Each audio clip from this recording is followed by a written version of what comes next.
Le débat de ce soir, animé par Hayat Barrada Bousta. Hayat va intervenir par rapport à un sujet qui s'intitule « Lien entre dette, dépendance économique et dépendance politique au Maroc ». Merci beaucoup. Mais avant de parler effectivement optimisme et peut-être espoir, nous sommes obligés de passer par le désespoir. Un peu. Je voulais quand même, avant de commencer, en cette semaine de solidarité internationale, parce que c'est ça, on est dans ce cadre-là, et relever un peu ce qu'est la notion de solidarité. La solidarité, ce n'est pas l'assistanat. La solidarité, ce n'est pas la compromission. Seulement, bien sûr. Ce n'est pas que le côté humain. C'est aussi une relation interactive entre ce qui se passe et identifier effectivement de manière exacte ce qui arrive, pourquoi, les causes et les finalités. C'est d'autant plus pour moi quelque chose de très important que j'ai pu, grâce à des démocrates en France, en Allemagne, en Hollande, aux États-Unis, au Canada, sur les chemins des démocrates et sur les chemins des militants des droits humains au Maroc, pouvoir contrecarrer des positions du pouvoir marocain et surtout les pouvoirs marocains sous le régime de Hassan II. Et je me rappellerai tout le temps ces grandes manifestations que la solidarité internationale avait prises en compte, qui étaient celles de 1971, ça date effectivement, mais l'un de nos camarades avait été condamné à mort, il devait être exécuté, Mohamed Ajjar, il avait été livré par la police de Franco au régime marocain. Et grâce à cette solidarité internationale, auprès des démocrates marocains, il ne sera pas exécuté. Il vient de nous quitter à l'âge de 97 ans, le 20 octobre. Voilà, je voudrais rendre hommage, effectivement, parce que dans la solidarité internationale, tout ce que nous disons, nous sommes tous concernés. Ce n'est pas parce que j'aide quelqu'un, mais parce que je suis concerné par cette situation. Je souhaiterais aussi, puisqu'on parlait de Sankara tout à l'heure, rendre hommage à la famille de Ben Barka. Pourquoi? Parce que la plaque commémorative de Mehdi Ben Barka a été vandalisée à Gennevilliers dernièrement pour des raisons politiques, pour des raisons personnelles, on ne sait pas, mais en tout cas des raisons abjectes. Pourquoi? Au Maroc, on a un seul intérêt actuellement dans ce Maroc que l'on dit, de Maroc, de la démocratie, etc. L'intérêt, c'est qu'on tourne la page sur les disparitions forcées qu'il y a eu pendant des années. Il y en a eu près de 800. Les familles des détenus, des disparus, essayent de trouver la vérité. On n'a jamais eu gain de cause. On essaye de tourner la page. Il s'agit de tourner la page, mais on ne peut pas la tourner. Pour l'affaire Ben Barka, les responsables sont au Maroc, les responsables sont en France, les responsables sont aux États-Unis, des responsabilités et des dossiers sont en Israël. Les secrets d'État sont bien gardés et l'objectif, c'est de démobiliser toutes les personnes pour pérenniser une certaine impunité de toutes ces questions-là. Intimider pour permettre au développement du pays de s'harmoniser avec les investissements étrangers tout en banalisant l'insoutenable poids de la dette et veiller à sauvegarder la façade démocratique du régime marocain qui emploie toujours la force et la répression pour pouvoir effectivement taire toutes les contestations légitimes. Parce qu'il y a des dettes illégitimes, il y a des contestations légitimes, faisons le point et le pont entre tout ça. La relation entre, d'une part, l'endettement, entre le développement et la démocratie nécessite 3 colloques, chaque colloque étant important. J'aurais souhaité qu'il y ait un colloque avec Éric Toussaint pour qu'on puisse approfondir toutes les questions qui ont été posées, parce que c'est une intervention formidable et je ne vous remercie pas de m'avoir dit de venir après lui, parce que c'est bien difficile de le faire, mais en tout cas, ce sont des termes qu'il s'agit de développer de plus en plus. On parle d'historique de l'endettement. Le Maroc, le premier endettement du Maroc date de 1904. Au moitié du 19e siècle, au Maroc, il y avait effectivement le Makhzen, dont on parle toujours, l'autorité centrale, et en même temps ce qu'on appelait le bled Makhzen, et l'anarchie, c'est-à-dire toutes les tribus qui étaient contre l'autorité centrale. Et ces tribus-là constituaient Bled Siva. Il y a eu des guerres pendant très longtemps de la part de Makhzen. Il a dépensé tout son argent dans tout ça, et à ce moment-là, la France a lancé un crédit pour le sultanat marocain et pour le Makhzen marocain contre Bled Siva. Et à partir de ce moment-là, le Maroc va rentrer dans l'engrenage de la dette, puis de la dépendance.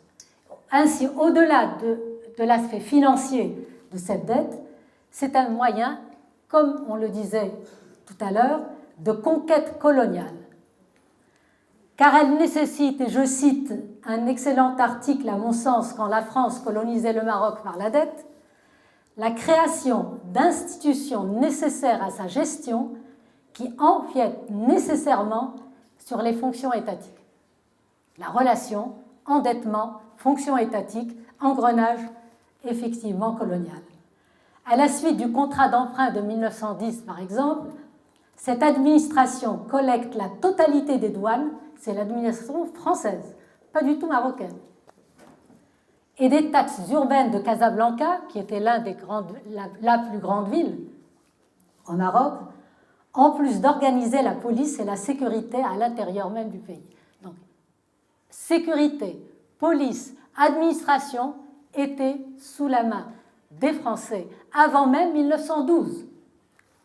Et donc, ce qu'on a appelé en 1912 le protectorat français au Maroc. Il avait pour premier objectif, effectivement, de protéger Mekki le Makhzen, et non pas la population marocaine. Et ce protectorat, bien sûr, s'est mué en utilisant effectivement les divergences qu'il y avait à l'intérieur du Maroc, sous couvert d'aide au Makhzen et de préoccupation des populations. Le colonialisme s'est installé et a divisé le Maroc en Maroc utile et Maroc inutile. Et nous sommes jusqu'à aujourd'hui dans cette dichotomie entre Maroc utile et Maroc inutile. C'était bien sûr en 1904, 1912, etc. Nous sommes en 2017. Les causes et les raisons de la dette ne vont pas changer et prennent le nom d'aide au développement. Les systèmes coloniaux se sont habillés en chasuble humanitaire pour enseigner la démocratie. Et vous voyez un peu tous les liens qu'il y a entre endettement, développement et démocratie. Omar Aziki, peut-être que certains le connaissent ici, puisque c'est le secrétaire d'Attaque au Maroc, considère que la dette publique marocaine est insoutenable. Il se base sur le rapport de la Banque mondiale, pas mondiale, centrale marocaine, qui a publié en 2015 un rapport qui consiste à considérer l'augmentation de la dette en 5 ans. C'est-à-dire de 2010 à 2015, la dette marocaine a augmenté de 11% à plus de 25% pratiquement. En même temps, ce rapport prévoyait une baisse entre 2017 et 2020. Force est de constater que cette dette n'a fait qu'augmenter au premier trimestre 2017 sous la direction du Trésor et des Finances extérieures, qui le dit, et cette dette s'élève à près de 144 milliards, une augmentation qui est de plus en plus d'1 milliard. Est-ce que cet endettement va continuer à augmenter? On n'en sait rien, mais vers la fin, je vous dirai qu'il y a une nécessité, effectivement, pour changer la donne, peut-être, de cette augmentation. Le pouvoir et ses alliés défendent cette nécessité d'endettement en vue du développement. Je viens développement entre guillemets. Sous couvert d'aide au développement, le Maroc et les pays, en particulier du tiers-monde ou émergents, sous la coupe du FMI, qui n'hésite pas, sous le nom de plan d'ajustement structurel, d'imposer des réductions draconiennes au niveau social et en privilégiant en même temps les détenteurs du pouvoir. À titre d'exemple, on estime la richesse du roi Mohamed VI à 2,5 milliards de dollars, alors que le chômage au Maroc atteint 15,7%. Je voudrais donner à titre comparatif que Mohamed VI est plus riche que l'émir du Qatar, qui lui s'assoit sur des barils de pétrole et dont le chômage au Qatar est à 0,4%. Ceci étant dit, je ne banalise pas du tout les pratiques de l'émir du Qatar envers les immigrés, bien sûr. Mais il faut souligner qu'effectivement, au Maroc, un roi détient une richesse phénoménale face à une société et à un chômage de plus en plus grandissant. Et cette manifestation de misère prend des mesures tout à fait dramatiques. Ainsi, tout dernièrement, le 18 ou le 19 novembre, au nom de la distribution de dons alimentaires, l'inorganisation de l'action d'une part et le nombre très important des personnes nécessiteuses s'est soldé par la mort de 15 femmes et plusieurs blessés en raison d'une bousculade sans précédent. Cette prétendue aide au développement est un des facteurs qui renforce non seulement la dépendance du Maroc, mais aussi sa régression, malgré les investissements que vous voyez pour améliorer les rues. Parce que lorsque vous allez au Maroc, vous allez dire que c'est un pays développé. Parce qu'effectivement, les transports, les grands acteurs de pays, les axes principaux, les intérêts sont préservés. Le Maroc s'endette pour un développement des zones les plus riches. Les chantiers innovants bénéficient aux investisseurs étrangers et bien sûr aux Marocains aisés qui ne tiennent aucun compte de la masse de déshérités qu'il y a du nord jusqu'au sud, comme dans l'exemple que je vous ai donné. Mais ça, c'est le Maroc utile que vous allez voir quand vous allez en touriste, que vous allez traverser le Maroc. On ferme les yeux devant la vétusté et le délabrement de certaines régions. Il y a des gens qui restent prisonnières, des personnes qui restent prisonnières des neiges qu'il y a dans certaines montagnes de manière tout à fait anormale. Personne ne vient à leur secours. Même dans les villes les plus en vue comme Casablanca, il suffit d'aller à 100 mètres ou 200 mètres de l'artère ou Marrakech pour faire ici des quartiers tout à fait délabrés. Et ça, c'est le Maroc qui est utile. Mais une société, quand on parle de développement, elle est développée quand elle crée les conditions pour que chacun ait la possibilité de développer ses potentialités. Il n'y a de développement que de l'humain, et c'est pour cette raison qu'il n'y a effectivement d'alléger la dette ou l'enlever que par la force du peuple et de l'humain. Appeler développement l'augmentation aveugle de la production et la consommation en aggravant les inégalités ne peut générer qu'exclusion et violence. Et là, on parlera d'une situation sociale. Je voudrais citer Wahid Bourka en juin 65, qui disait, suite à des événements de mars 65 que l'on a connus à Casablanca, si lentement l'État, l'administration et la police deviennent le fait d'une minorité de privilégiés, comment s'étonner que le peuple manifeste sa colère contre ses privilèges et ses passe-droits. C'est que le jeu avait tellement dépassé les limites de la décence que le peuple des grandes villes, à Casablanca notamment, est descendu dans la rue pour mettre en cause le régime et écrire en lettres de sang sa faillite et son incapacité. Il le disait en 65, cela continue, l'endettement ne fait qu'approfondir cette fracture sociale très importante au Maroc et fatalement visible pour beaucoup de personnes. Ce masque du désespoir, à plusieurs reprises, a engendré au Maroc des manifestations très importantes.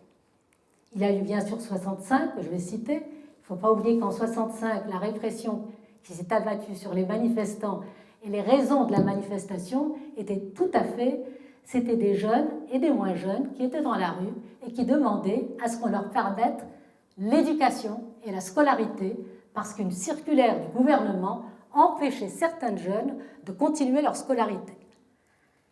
Plusieurs morts, plusieurs disparus, des personnes que l'on a enterrées dans des fosses communes qui existent encore. En 1981, les bidonvilles de Casablanca sont sortis dans la rue. Effectivement, plusieurs morts toujours, etc. Dans Nador, en 1984, les émeutes de la faim qui sous-tendaient en définitive un combat pour la justice. Des émeutes de la faim qui le sous-tendaient, et le 20 février 2011, c'est cette justice qui a commencé d'abord en Tunisie, il faut le savoir, que dans des villes et des villages mobilisés se sont manifestés de manière pacifique, non seulement au-delà du pain, je veux du pain, du sucre, etc., mais la nécessité d'un état de droit et la séparation des pouvoirs et contre tous les privilèges et contre toutes les impunités et la corruption. Cette prise de conscience ne va qu'en se développant, comme on le voit depuis plus de 6 mois à El Hoceima, dans le Rif marocain. Je pense que vous en avez entendu parler. Les populations du Rif ont une longue histoire de résistance symbolisée par le combat d'Abdelkrim Khattabi en particulier. Abdelkrim Khattabi contre les colonisations et espagnoles et françaises, qui ont eu du mal à pouvoir s'en débarrasser et qui n'ont pas cessé ces colonisations d'utiliser les armes chimiques, donc des crimes en utilisant des marques chimiques, et qui ont des effets sur la santé des populations. Aujourd'hui, c'est de manière digne et pacifique que depuis mai 2017, la population de Hoceima et ses environs manifeste pour que l'État respecte les promesses qu'il avait déjà tenues. Quand je parle de l'État qui respecte les promesses, je parle de Mohamed VI lorsqu'il a été intronisé en 1999. Il avait fait des promesses. Depuis, l'indépendance est une région qui a été délaissée depuis 1956 et les habitants se sont révoltés contre l'oubli, le mépris et la corruption. La coordination Hirak, qui s'appelle Hirak, a mis à nu le véritable caractère du régime marocain. La réponse n'est pas faite attendre. Plusieurs arrestations et le 11 novembre, 2 condamnations à 20 ans de prison ferme. Alors je vous dirais certes, vous pouvez le dire, ce ne sont pas les exécutions que le Maroc avait connues jusque dans les débuts des années 90. On n'est pas dans des prisons secrètes, bien que, en 2001, la prison secrète de Tsemara a toujours existé, les disparitions forcées non plus, en grand nombre, les assassinats politiques. La politique répressive du régime a changé. Ne pas le considérer, c'est ne pas être crédible. Il y a un changement de la politique répressive du régime au Maroc. Mais grâce au combat des démocrates, c'est pas se tomber du ciel. C'est un combat des démocrates marocains et aux solidarités internationales. Mais le système lui-même, marzanien, qui est bâti sur une structure de domination et d'autocratie, reste le même. Et on risque actuellement, comme on l'a vu pendant les soulèvements de Hoceima, de revoir une répression massive comme on l'avait vu initialement. Je dirais toujours que quand on a des acquis, et on le sait en France dans les acquis sur la retraite, les acquis ne sont pas irréversibles. Tout, effectivement, peut changer. On est dans un système où l'impunité est institutionnalisée, où le roi règne et gouverne, ou, comme dans d'autres pays, des présidents le sont à vie, appuyés par des démocraties, et je mets bien entre guillemets, qui n'ont que leurs intérêts à défendre, bafouant les droits humains. Le mouvement de protestation actuel, quelle que soit sa durée, a touché plusieurs villes marocaines, du nord au sud. Il a, comme en février 2011, fait prendre conscience qu'au Maroc, tout est en trompe-l'œil. Ces populations de cette exception marocaine dont se targuent certains pays occidentaux pour préserver leurs intérêts ont pris conscience qu'en s'indignant à plusieurs moments, ils ont pris conscience de cette fracture sociale qui est due à l'endettement et qui favorise la richesse indécente d'un petit nombre. La sévérité de cette fracture sociale due à cet endettement insoutenable engendre misère et colère et conduit des vagues de réfugiés appauvris ou victimes de guerre à traverser les mers, car ils n'ont plus rien à perdre. Une situation d'autant plus dramatique que certains instrumentalisent ces situations, les passeurs, les acteurs racistes, abjects contre ces réfugiés, comme on le voit dans le cas du Maroc, dans les camps de réfugiés d'Afrique subsaharienne près d'Oujda. Le marché aux esclaves dont on parle en Libye, et je ne vais pas approfondir tout ça. Mais plus grave encore, si on peut dire. Ces bassins de misère sont instrumentalisés par des extrémismes qui, tout en créant un climat social d'un autre âge, dans le pays, au Maroc, actuellement, certaines femmes ont peur de sortir dans la rue, parfois au Maroc, commettent des actes criminels dans leur pays au Maroc, 2004, on s'en souvient, Marrakech en 2011, qui se prolongent aussi dans d'autres pays. Condamner, poursuivre les acteurs de ces actes, favoriser les questions sécuritaires, c'est une nécessité, mais il est nécessaire d'en identifier les causes. Au lieu de cela, ces événements odieux permettent d'instituer au nom de la démocratie une dichotomie bien orchestrée entre deux mondes opposés, la civilisation et l'archaïsme. La civilisation et la démocratie occidentale, bien sûr, et l'archaïsme et l'absence de démocratie, c'est l'Orient et l'Afrique. Au cours de tous ces drames, on pointe du doigt le manque de démocratie, l'arbitraire, les traditions. On crée des amalgames. On occulte les drames que subissent les populations de ces pays dits archaïques. Et pour convaincre, quoi de plus pratique que de s'accaparer tous les médias, qui d'experts en experts, d'éditorialistes en éditorialistes, nous expliquent cette différence entre l'Orient et l'Occident, entre musulmans et le reste du monde. Quand je dis différence, non, c'est jugement de valeurs différentes. Dans son article qui est Les experts en expertise et l'attentat de Barcelone, par exemple, le dernier magazine d'Acrimed, Acrimed, c'est l'action critique des médias, pointe du doigt cette dichotomie si bien orchestrée par les experts, qui ne disent pas un mot des attentats perpétrés au-delà des frontières de ces pays, civilisés, et où meurt énormément de populations sous des actes abjects des terroristes en grand nombre.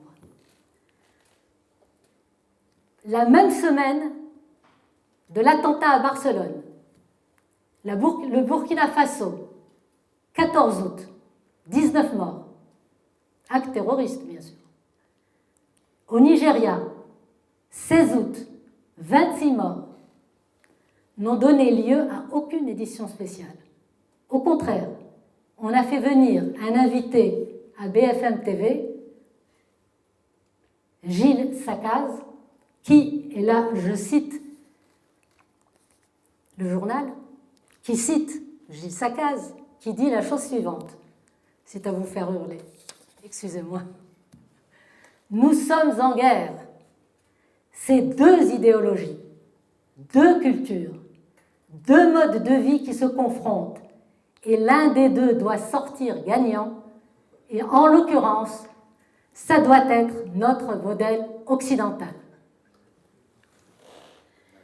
Les Afghans, les Pakistanais, les Nigérians, les Syriens, les 155 morts égyptiens dans une mosquée de Sinaï hier, conclut l'article, sont-ils attaqués en raison de leur mode de vie occidental? C'est un occidentalocentrisme, signe d'une drôle de démocratie. Sous la Troisième République, en 1885, Jules Ferry, le bâtisseur de l'éducation démocratique, l'éducation nationale, disait qu'il était partisan de l'expansion coloniale. Les supérieurs, disait-il, ont le droit sur les inférieurs. Ne sommes-nous pas toujours dans cette culture coloniale? Loin de moi l'idée de passer sous silence les comportements de certains colonisés ou de certains dominés, que depuis si longtemps Aimé Césaire, dans son discours sur le colonialisme, a effectivement relaté le complexe du colonisé. Expliquer les raisons ne justifie en rien les actes abjects. Il n'y a pas à justifier des actes abjects. Il y a nécessairement à les expliquer.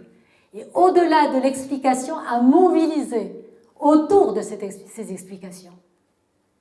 On ne peut pas passer sous silence les responsabilités qui font que les choses sont ce qu'elles sont.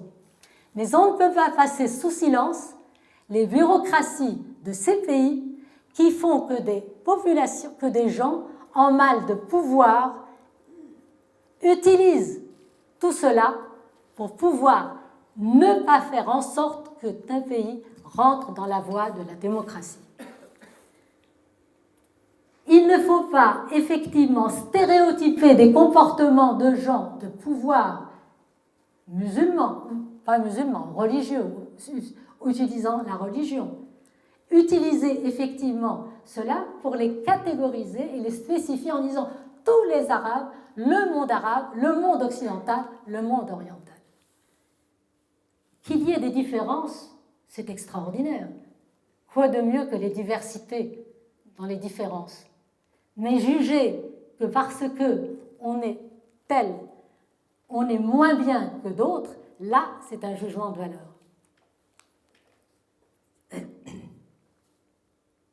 Pour expliquer le choc des civilisations, on essaye de dire que c'est culturel. Mais on ne se rend pas compte qu'en disant que quelque chose est culturel, d'autres l'utilisent pour contrecarrer tout combat effectivement démocratique. Et surtout, on occulte les combats incessants de ce qui peut donner l'espoir à toutes des générations pour aller vers la démocratie, que beaucoup mènent dans des pays pour une démocratie véritable, contre des systèmes politiques qui ont fait tant de victimes. Et là, est-ce qu'on peut parler de démocratie quand on privilégie les pouvoirs absolus et autocratiques? On l'a déjà assez dit, je ne vais pas le redire, mais ces pouvoirs autocratiques ont été en même temps les escalades liberticides de ces États. Vers les années 1999, 2005, 2010, on peut dire qu'au Maroc, le régime marocain essayait d'attendre, essayait de rectifier certaines choses. À partir du moment où il s'est senti protégé par les pouvoirs et les occidentaux, et la France en particulier, il rentre d'escalade liberticide en escalade liberticide. Les pouvoirs, on préserve les intérêts matériels, mais aussi les intérêts d'État par des négociations, des relations bilatérales juridiques. Ces intérêts d'État, dont l'affaire Ben Barka en particulier, où la responsabilité de la France sur l'enlèvement de Ben Barka n'est plus approuvée. Et là, on se pose la question, parfois, et tout à fait légitime, je crois que quelqu'un l'a dit dans la salle, est-ce qu'on est en train de craindre une véritable démocratie dans ces pays d'Afrique et dans ces pays arabes? Est-ce que ce n'est pas une crainte? C'est une question. En tous les cas, c'est par écran interposé que les experts viennent défendre leur conception de la démocratie, en véhiculant des positions qui sont des positions des détenteurs du pouvoir politique, qui se donnent le droit, tout en pillant les richesses de l'Afrique, d'être un exemple de démocratie. Soutenir que la liberté et cette économie de marché sans limite comme seul régulateur des rapports sociaux, ce n'est pas éduquer à la démocratie. Le développement, ce n'est pas ce progrès que symbolise l'augmentation aveugle de la production et la consommation. Il faut arrêter la consommation. Il faut arrêter de parler de croissance. L'accroissement des pouvoirs techniques de domination sur les hommes et la nature, tout en réduisant les budgets de la culture et de l'éducation. Fermer les portes de la culture, c'est pérenniser la domination et aller contre la démocratie. Au nom de cette conception, en plus du développement, qui conduirait à l'éducation de la démocratie, on s'arroge le droit, abusivement, d'intervenir pour sauver certains pays. Irak, Libye et bien d'autres.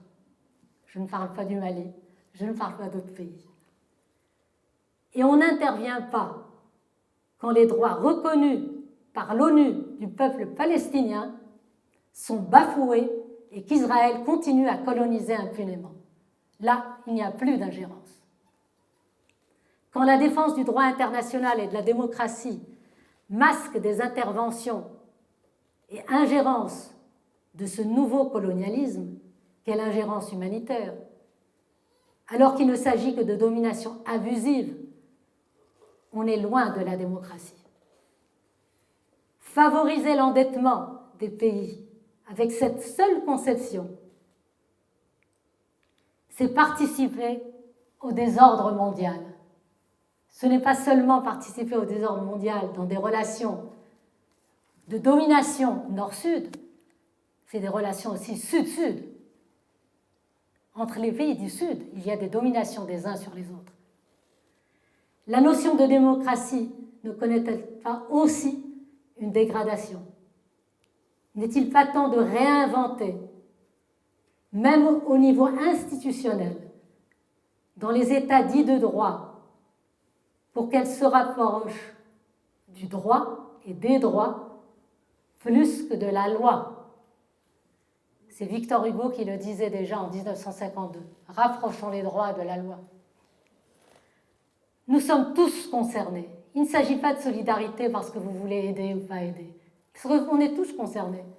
La preuve, quand il y a eu le Bataclan, on était concernés. Il ne s'agit pas d'aider, il s'agit d'être avec, ensemble. C'est un combat permanent, non seulement au niveau politique, mais aussi c'est sur soi. Sur soi, oui, parce qu'effectivement, dans des partis politiques, dans des associations, dans des organisations, il n'y a pas de démocratie. La notion de démocratie est à réinventer. Il n'y a pas de démocratie sans démocrate. S'il n'y a pas de démocrate, il n'y a pas de démocratie. Or, un démocrate, c'est très très dur d'y être. Certes, le temps, la misère rampante, qu'engendre l'ajustement structurel, la dépendance maintenue par l'endettement et la fracture sociale par effectivement cet ajustement structurel ne joue pas en faveur de la démocratie. Mais ce qui a changé au Maroc,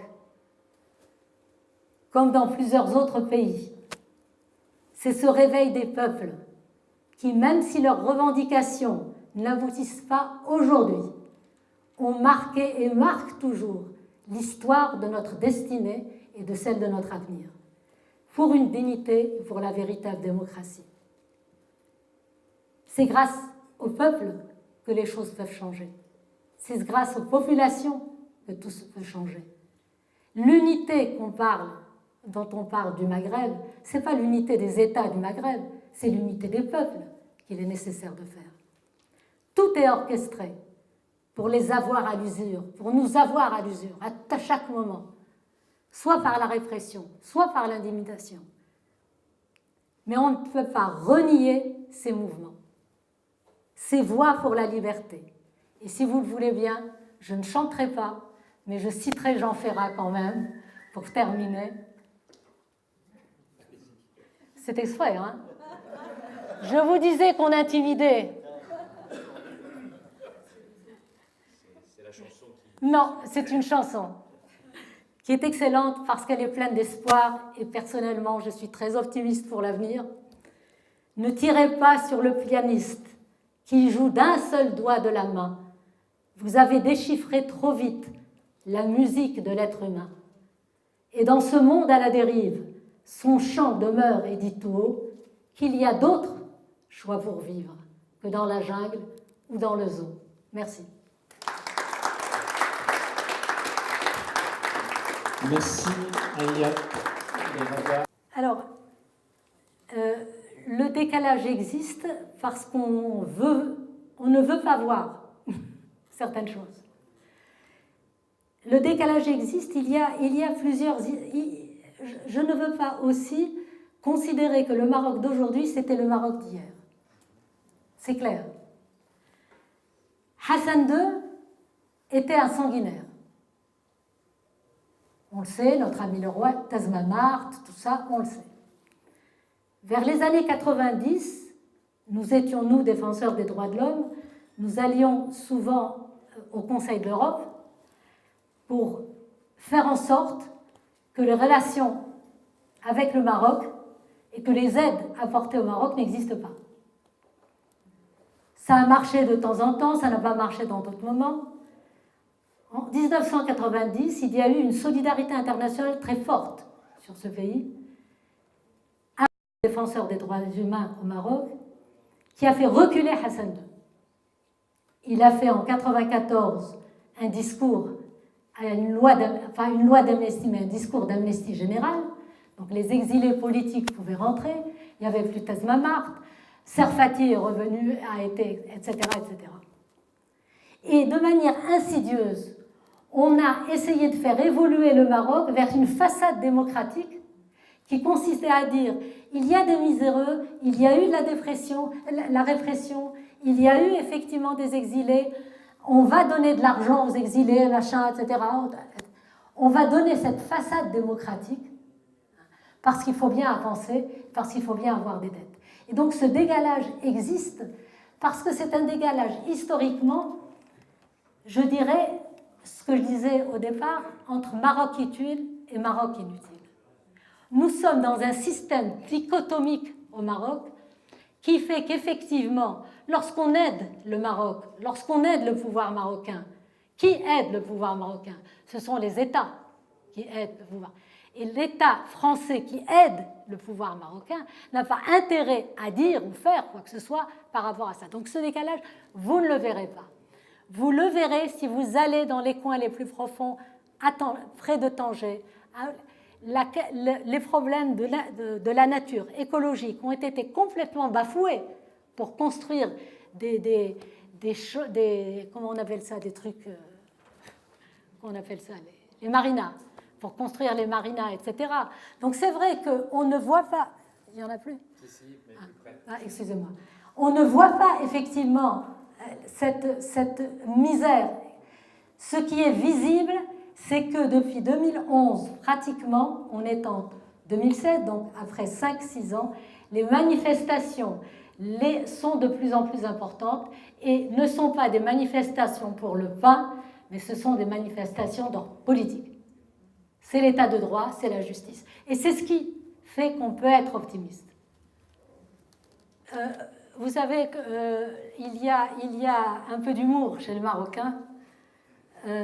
Lorsqu'on a interrogé les Marocains par rapport au roi Mohamed VI, on a dit mais Mohamed VI ne connaît pas le Maroc, il connaît mieux l'Afrique subsaharienne que le Maroc.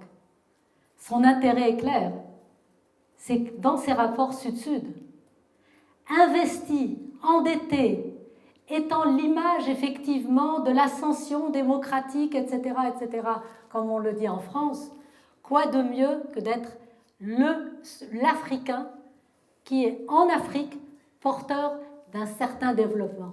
Or, ce n'est pas le développement.